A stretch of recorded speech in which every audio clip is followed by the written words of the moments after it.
resources. It's the re. I thought that was good. It's kind of, we had one more. It'd be Riebschleiger. That's the 3 R's, right? Research, resources, Riebschleiger.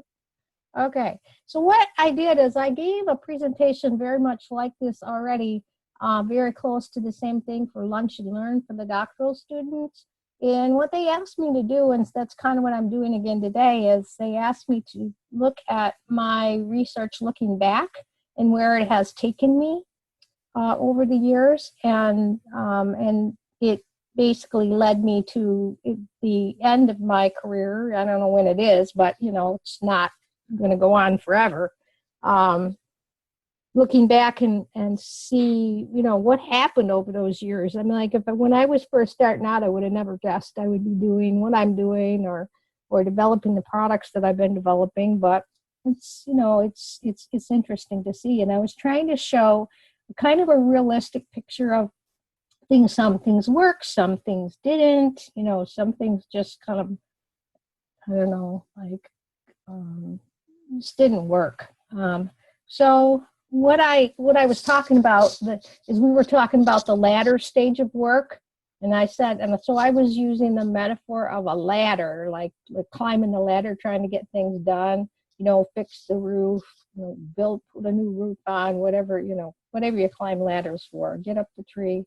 And then basically I figured it depends on when you consider a start time. But I think a conservative estimate is I've done research for about 25 years. And I've done a number of things, a lot in social work practice areas and rural health kind of services. But most of my, you know, like most of my most intense and the most meaningful to me has been in the area of research on families that have a mental illness. Often started out looking kind of at parents. So the story starts with me. I was a brand new MSW.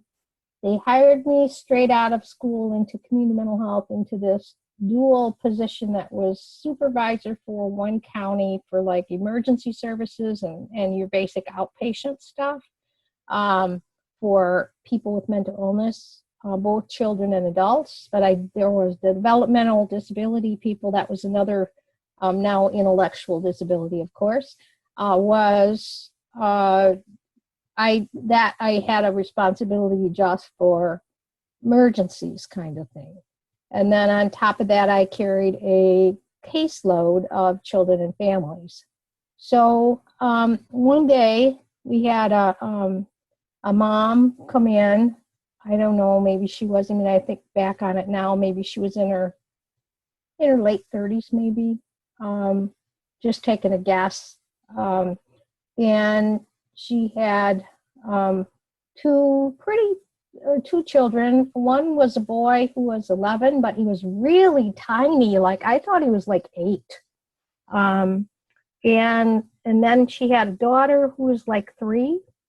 And the mom was back in the room with 2 of the people who worked for me, with me, and she was very, very suicidal, had a history of suicide, suicidal attempts, quite a number of them. And she wasn't agreeing to give a no suicide contract, which today is now called a safety plan, which when I wrote no suicide contracts, they came with a safety plan. So that didn't seem like much of a change to me. Plus, I think they still work if you don't make them more than 24 hours or 2 days. That's about all, whatever length of time a person can tell you. They usually can't hold it. They'll tell you how long they think they can do it for. But some people thought if somebody signs this paper, they're never going to commit suicide. Well, that's not how those things work. They're just a temporary thing to get you to where they can go somewhere. And that may or may not be helpful to them. So I started to, so these kids were in the office and the secretary was irritated because the little girl especially just running all over and was just being kind of wild. And she said, "Joanne, take these kids out of the lobby. They're just tearing the place apart, running in and out of the bathroom." And so the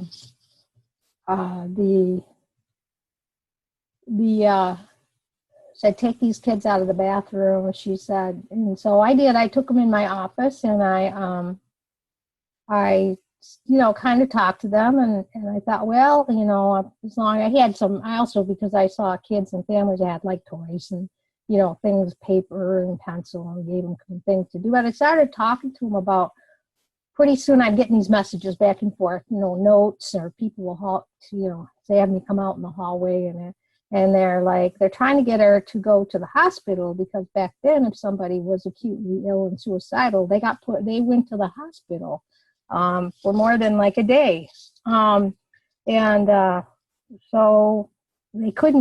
thought they were going to have to petition her through the court system, which is really, even then, nobody ever wanted to do that, because there's so much paperwork, and it didn't always work, and it was really difficult situation. Of course, it's Friday afternoon, right? I mean, these things, Friday afternoon, this is like your classic big giant mess, Friday afternoon.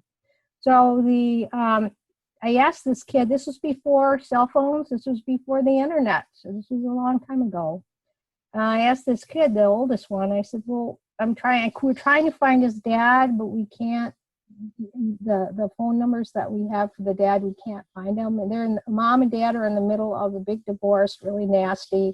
Dad has a girlfriend, mom's very angry. Kids are confused, and they are upset about the divorce. And I said, well, what, I asked them kind of if they knew what was going on with the family. And I said, and they didn't seem to know. They knew the mom was upset because of a divorce, and that's kind of what they knew, which that was a part of it for sure. But it didn't seem as if they had any inkling that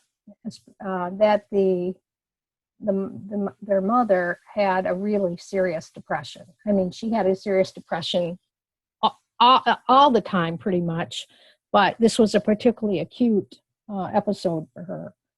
So I looked through my office, and I go, well, I need a little book or something that will, I can explain mental illness to children. I know that I could explain some things to them. Like at that time, they had books on divorce. They had books on, I don't know, like a lot of things, like sexual abuse. They had, I remember it was one, so-and-so doesn't live here anymore. I can't remember the name, but it was because they had sexually abused the child. They had books like that, but they had Dinosaurs Divorce, which was my personal favorite, because they had so I think, well, how hard can it be to find a book, so when then I thought I better look the literature and see, what there is about this, and what could be, kind of put in this book. And here's what I found. There it is. Absolutely freaking nothing. Some really, really old stuff, like twin studies from the 50s and 60s, kind of some a few Freudian articles.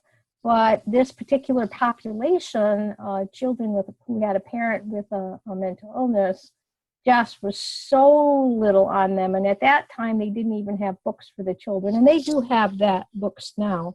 They're not all good, but there's enough there that me have to screen them. But there's a few decent ones and at different reading levels. But that you got to remember, this was 30 some years ago. So I've been researching this topic ever since, and it is really hard to get information into the lives of these children. The first thing I did was thought, well, how do I know what to put in this book? I'm not finding anything good in the literature. I'm not finding,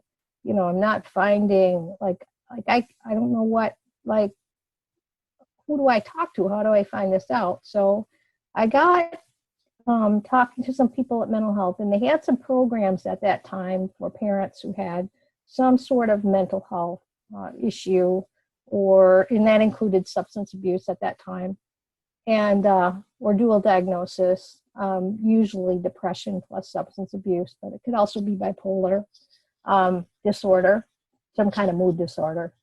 And so it turns out that they had these programs where they did deliver some kind of information to kids. It was small, but at that time, Michigan had one of the supreme best known prevention-focused mental health services in the world. People used to come from all over other countries to come in and see the prevention services and the kinds of services that were being done. And also at this time, we were only a little ways past, a little ways in terms of the paradigm change of deinstitutionalization, which took a number of years to get going. The Community Mental Health Act was passed in 1963, proposed by Kennedy, signed by Johnson after Kennedy died, but the actual implementation went in sometime in the 70s, and by sometime in the late 70s, they were starting to have a full range of community mental health services, and prevention was one of the 5 services in the Community Mental Health Act. In most cases, they have waived prevention nowadays and don't deliver that, and they instead do some other things. So what I did is I decided, well, I better go talk to these kids and their parents and the people that are working with them. And I wasn't really thinking about it as research because I was never all that keen on, research to me meant statistics. And I was like, forget that. But then I began to realize, and I learned over time, that research is just, if you're curious about something, finding a systematic way to collect information about it and trying to be like, at least decently objective. So I then began to look, and I began to learn that so these were the kinds of the research journey. What were their lives like, these kids? Children of parents with mental illness. COPMI is an Australian term that they use for the kids. We don't really have much of anything in the United States. So they still are a group that are everywhere but nowhere. There are millions and millions of them, but there are none of them because no one serves them under that at-risk capacity. There's a little tiny bit of that in child welfare. If you have a parent with a mental illness, you get a little higher score on the risk level. But even the child welfare people will say they don't really know what to do with those kinds of families. And that comes out of Gary Anderson's work. So to what extent I started thinking, well, wait a minute, I'm thinking that somehow we get information to kids, but what kind of information? And do they really need information? What kind of information and for who and at what level? And it started to get all complicated, like trying to figure it out. So I talked to all kinds of people, parents, their significant others, school social workers. They had at that time prevention services people in most schools that delivered prevention type services. These would be almost quasi-clinical because they would be like, they might do group stuff or they might do like maybe what today you might see some of that social emotional learning. They were doing bits and pieces of that back then. And a lot of it was tied to substance abuse because they had more money for prevention than mental health did. So I talked to lots of people. I went to TOMCA conference, which was a child welfare conference, and I did focus groups. There were interviews, I did focus groups. I talked to kids, I talked to parents, I talked to all kinds of people. And essentially what it came down to is that I talked to kids as kids, and I talked to adults who grew up with a parent who had a mental illness. So at various times in their life, asking them to look back on what would have helped them information-wise. And essentially, it began to think about the kids were saying, and there was some support from the other people that I talked to, that what they wanted was just most of what they wanted was information about mental health. Just they didn't have any kind of clue. They didn't know why did my mom take medicine? It makes her like sleepy and kind of, I'm trying to think of the words they use, zonked out or something kind of word like that. And like why, and when she doesn't like to take it, what happens in the hospital? Because we were dealing with hospitalization was a pretty normal thing back then. They were cutting back on it, but if somebody was really bad, they usually went to the hospital for a little bit anyways. Why did my mom hates to go there? What happens there?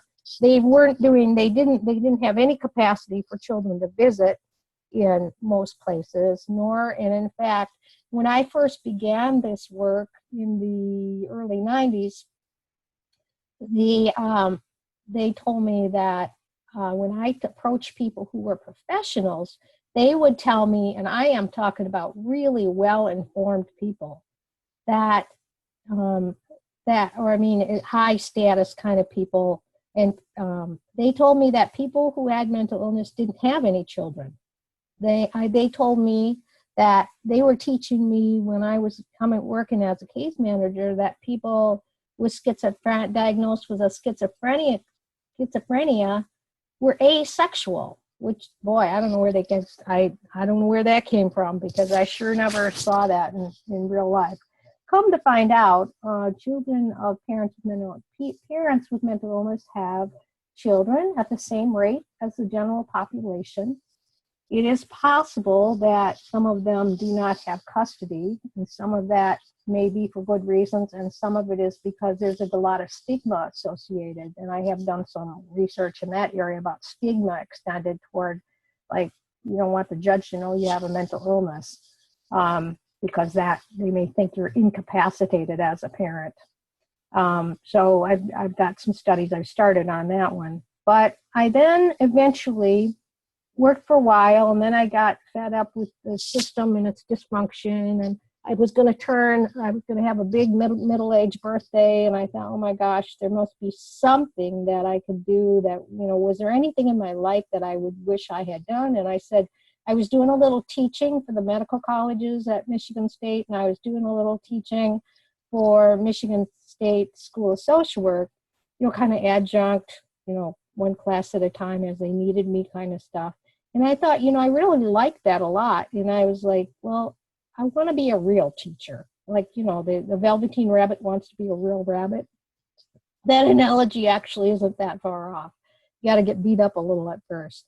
But the whole idea was that I thought, I like this stuff, and I didn't mind. I always liked writing a lot, so I always kind of wanted to be a writer. And I thought, I think I could do this. I think this could be fun. So I ended up, going to Case Western Reserve University, which is in Cleveland, and which is a very good school. I had a good learning experience there, and got a PhD, and drove from Houghton Lake, Michigan, which, if you know where that is stick your hand, kind of in the center of the top of the upper lower peninsula. You're pretty close. And so I began to look at, my dissertation was on what do mental health professionals think about families of people with mental illness? Because at that time, they were pushing a lot of theories like expressed emotion, saying, well, in the family therapy movement was really strong, and they were kind of it was really mom bashing, not just dad bashing, mom bashing particularly. It's the mother's fault. Autism, they thought, was caused by refrigerator mothers, was the term. I don't even teach my students stuff like that. I don't want them to know about it, because I don't want them to if they want to look it up in the history and learn it themselves, fine, but I don't want to even entertain the idea that, and certainly there is child abuse and neglect among that population, just as the same as there would be for any other population. But I can't tell you how much time I spent, at the National Alliance for Mental Illness meetings talking to elderly ladies crying when they talked about the things that had been said to them by professionals. They were already blaming themselves, and there was no sense of anything having a biological root at that time. It was very Freudian. The MSU was a hugely Freudian school. It still is, and for us to move into doing more with programmatic focus and policy focus is pretty huge. So we also did some, I went to work for Central Michigan, worked there for a while, came to MSU, started teaching, continued this research. And we, for example, one of the studies we did was we looked at the standards for working with families that were for learning outcomes for medical students, residents, and I don't think we did CEUs. I think we just did medical students and residents. And because they have written standards for learning outcomes that cross across, and then they're allowed to put across the whole field, and then each school can add other things. So we went to all the websites, but they're all put them online. They were really easy to find. And we published, it's the only time I've ever done this, we published the entire database of what were the outcomes for medical students to learn about families. And it was 4 double-spaced pages. That's it. That was the database. There was the most kind of family content was in internal medicine. So most of that would have been targeted toward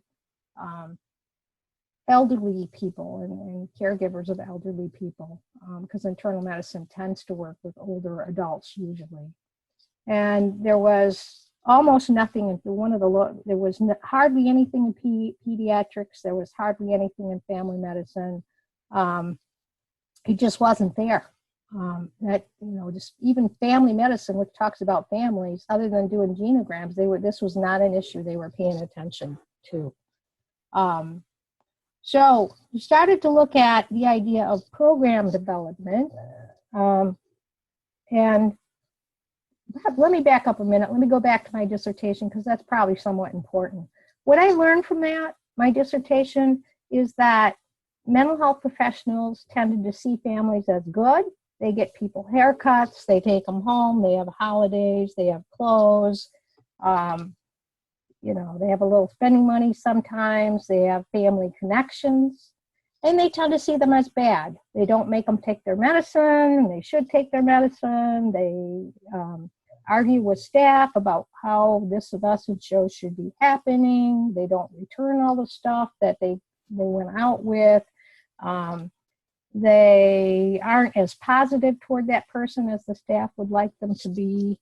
They don't follow the programs that the staff wants them to do, even though they ask them to do it. So, and they tended to split families into good families or bad families. But they didn't tend to see these families as having a range of functional and dysfunctional range. They didn't really seem to see it that way. They tend to categorize them into one or the other. It was kind of interesting. I think to some extent they still do some of that kind of stuff in dealing with child welfare situations, for example. So I did other kinds of research. I looked at kinship care, and I found that with the kinship care center at Michigan State, and we found that parental mental illness was one of the main reasons why there was kinship care. And the main providers of that kinship care were female relatives, grandmas, aunties. They were the ones who were providing the care. So we started to talk about that. We started to look at programs. Over the time, as I began to try to develop programs, I found something interesting. It makes sense now you think about it, but at the time, I don't know why I didn't anticipate this. If you're trying to recruit someone to a prevention program, one of the reasons it's hard to do that is because they don't have the problem yet. So what's the problem? I don't have a problem, so why do I want to go to this? So the idea of kind of building them up in advance was not necessarily working. But what was interesting about that was there were so few people in the world studying people with mental illness that I ended up being a part of this international kind of grassroots researcher group, which was kind of cool. So I was doing a lot of work with people from other countries, and I still do that. So I began to think about programs to give those young people some information like they wanted. And I thought about how do we measure the outcomes from these programs, because there were no scales. But here is something. Okay. So good days and bad days, that's how kids view living in those families. Good days means symptomology of the parent. And at that time, I was just looking at parents. I'm now also looking at siblings and other close family members because they matter too. Their need for information, but they tended to do that. And yes, we did develop a little book for kids. That's my daughter Laura's 12 years old, did all the artwork for it. I didn't even tell her what to do. She was very happy to do the happy pictures, but the bad pictures when the mom was depressed, we had a single mom. She would give me a lot of grief about doing it, and so I just have this ethical dilemma: do you ground your daughter for not writing your book? I mean, that might be a little extreme, but Anyway, she finished it through, but to this day, she doesn't really want anybody to know that she did it. So we took what we learned from talking to the kids and we put it in the book. Separations, mental illness not being anyone's fault, because a lot of the kids had ideas why they did or didn't do something that caused problems. Let me see. So we did this one already. Okay. Other studies that I did along the way, the latter was still working on this one, was the looking at what people who were experts across the world and working with children who had a parent with mental illness, what they thought should be part of a scale, should be part of a program. Survey, and we also did an intensive literature review when we were developing a mental health literacy scale, which is really just another word for mental health awareness. And that's where we really looked hard at it to see what was in there.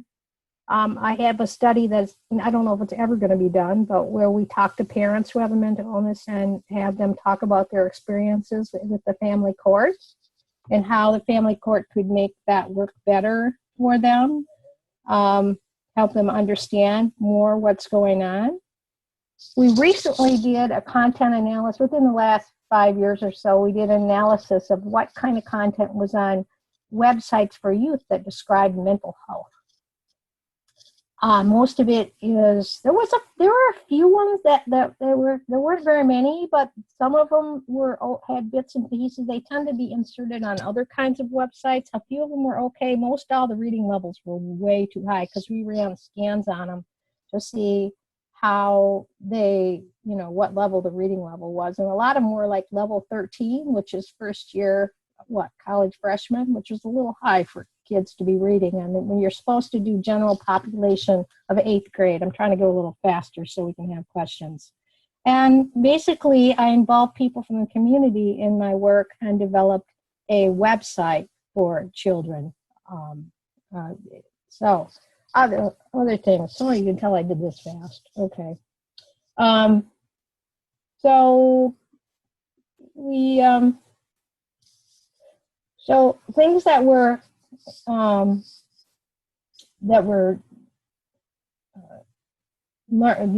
facing challenges along the way were that the children were invisible.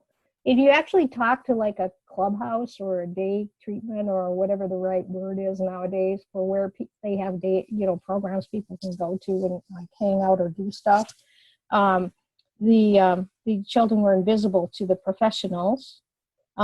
Everybody else, the people themselves knew that there were children around.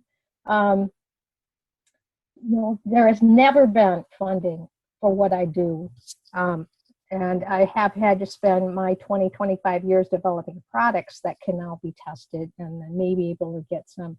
And so in making this decision, I don't even know if I'll ever make full professor because now they're very fussy about grants. And this is not an area that everybody cares about.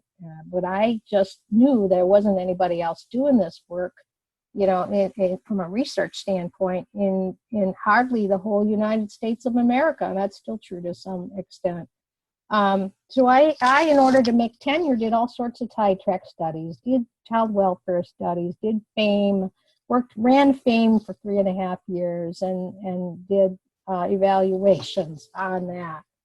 So, and also there were studies that didn't go through, like one of Gary Anderson's studies showed that the child welfare workers said that they just didn't know what to do with children of families or with the families that had parental mental illness, that there were tough families, because the functioning level varies a lot with those families.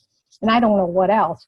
I tried to get that data, but that was a broken ladder because I was just unable to get them to dig that out. But that would actually have been one of the first studies in the world on that topic area. I tried to tell them that, but sometimes just because I have an idea doesn't mean it's going to work. So, and where do I find a home? Where do I find people who care about this? I mean, for most of my work has been done with me as the singular researcher, putting things together with a lot of student help. But people who really make it in this industry tend to have teams. They work together. They split up the work. The faculty are in teams. And I really never had a faculty member from the United States to work with. There were a few that did this work, but they were more focusing in on the parent, which is nothing wrong with that, except for that there wasn't much money, so I chose to focus it on the kids. So here are some of the places that I got money from. I also have been the last 10 years or maybe 8 years, I've had student research assistants after I got tenured. I could have actually used it before then, and also I began to meet with this group every other year in Italy. And that was the international group coming out of a university called Monash University. So all these kind of things, basically, it came down to 3 kinds of products that were being delivered from all those years of work, all those needs assessments, all those trying. One is a program called YES, which I'll show you a slide of in a minute, that actually educates young people about mental health. I delivered it in schools. I tried other kinds of places to try to deliver it, but schools where it worked the best. I did it with middle school students. I delivered it with a school social worker to over 150 kids. In order to assess the outcomes of that program, I developed a standardized scale, and actually I have a second one that we're working on like this morning. And so I had to develop a way to measure the knowledge levels, mental health knowledge levels of the young people who were going through the group. So we were talking about a scale that would work for children maybe 11 to 14 or so. I think ultimately we took it up about 15, but we tried to keep the reading level down. I think the reading level is 5th grade. It's 5th grade .1, so first month of 5th grade, which is good, means they can read it. And finally, the other thing that we did was we then, in the last few years, have developed a website, because I began to get discouraged because I was doing these groups with kids, not whole classrooms full of kids, but groups of kids. And I thought I'm never going to be able to get this in the hands of enough kids. I mean, the kids that were in it liked it. But so here are some of my products, okay? Here's the YES program. That is the cake for the 10th session that we had together. And what the kids did is I made them a cake, and then they would decorate it with what they learned in YES. So it says hope upside down, and it says 1 in 4 or 1 in 5 people, that means have mental illness. And so they're kind of talking about things that they learned. These are the article that we wrote. The Kiemer scale is complete. That's a basic scale of mental health knowledge. And the next scale we're working on now has family components to it. Like if you have a family member, it's knowledge around those areas. And this is, and Iris worked on this with me, and so did Kat Asterio and some other folks. We have just launched this site for teens with family mental illness, although, at least the vast majority of the content is just about mental illness, substance abuse, co-occurring disorders, and it's not clinical focus. It's written from the standpoint of young people. The whole thing was put together with the constant input and tested input of community-based kids, many of whom had a parent with mental illness or another family member.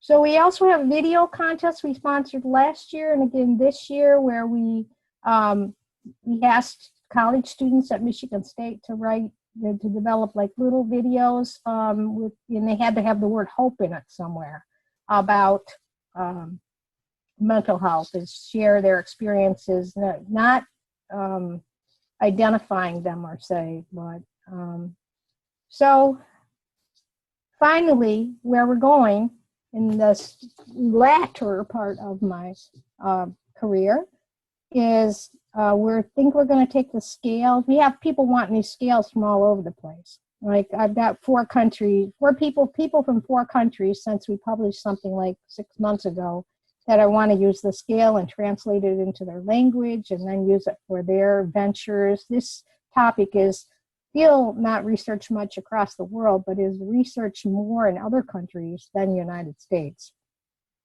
We do have a manual for our YES program. We've been recently strengthening that so that it can be replicated.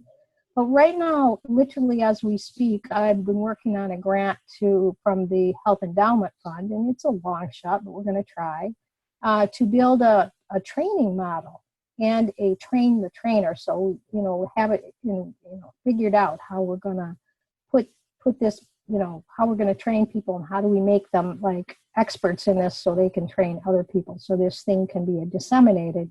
And what's not down here, because this has changed since I put together this PowerPoint, is we're looking for ways to put the YES program online so more kids can have access to it. My friends from Australia working with me to build an international database from the YES findings and also from the scale findings that people can use our scales and our program for free. But in exchange, we ask that they share with us de-identified data that we can put together international data. The grant is really needed. I really need it in order to finish this work. And YES is now billable under Medicaid as a family psychoed program. I mean, we have come a long ways compared to just sitting around the office trying to figure out, can I just build something for these kids, to keep them entertained while their mom's, undergoing, this emergency crisis response. Folks are working with her. And so finally, the message that I had for you and for doctoral students, especially because they're sometimes a little scared in the beginning, like they know they have to put out all these research products in a fairly short period of time, and they know enough about research to know how to critique it, but not enough to know how to write it yet, where it's going. So they tend to be sometimes get overwhelmed thinking about how to build something. But essentially what I was trying to say with this slide is I can look back on the journey and I can see how all these things that I did took me where I am today. But when I was starting out, I would have never known that. So what my message to them was that don't worry about these things, because whatever qualities you have that brought you to the point where you've become, a master's student, a doctoral student, it'll take you the rest of the way, whatever your journey is. You have some talents, and those talents will be enough to take you where you want to go. But it's a whole lot easier for me to look back on it than for you to look at this, a few, half a mile or a quarter of a mile that you can see when you're first starting out. So that's my research to resources lecture. And if anybody has, I didn't promise to stay this long, but if people have questions or comments or ideas, now would be a time to ask those. Would they do, Iris, hit the chat thing, or they can just talk? I can actually take this share screen down too. They can talk. Okay. Here's